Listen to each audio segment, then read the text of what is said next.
তো যারা মনে করেন সাউন্ড বক্স কিনতে চান তো তাদের জন্য আসলে কোনটা সবচেয়ে বেটার এবং কোনটা সবচেয়ে ভালো হবে, তো সেই বিষয়ে আজকে আমি আপনাদের সাথে ক্লিয়ার করছি। তো প্রথমে আপনাকে আমি যেই কথা বলবো যে যদি আপনারা সাউন্ড বক্স কিনেন তাহলে আপনাদের জন্য বা এটা কিন্তু ব্যাটারি সিস্টেম হবে না, এটা হচ্ছে আপনার চার্জার সিস্টেম হবে, ঠিক আছে।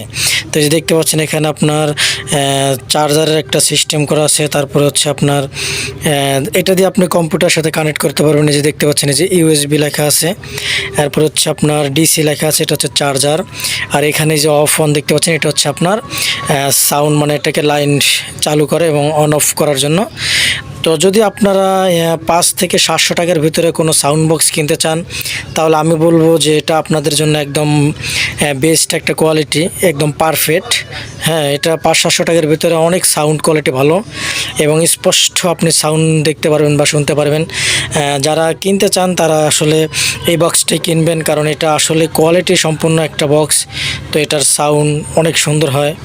হ্যাঁ, এটা আজকের ভিডিওতে আমি আপনাদেরকে এটাই দেখালাম যে এই বক্সের এই সাইডটা দেখতে পাচ্ছেন, এই যেটা কিন্তু আপনার ধরার একটা সিস্টেম আছে। আপনি চাইলে কিন্তু এটাকে যে এইভাবে নিতে পারবেন, যে কোনো জায়গায় যেতে পারবেন। হ্যাঁ, কোনো ধরনের কোনো সমস্যা হবে না, ঠিক আছে।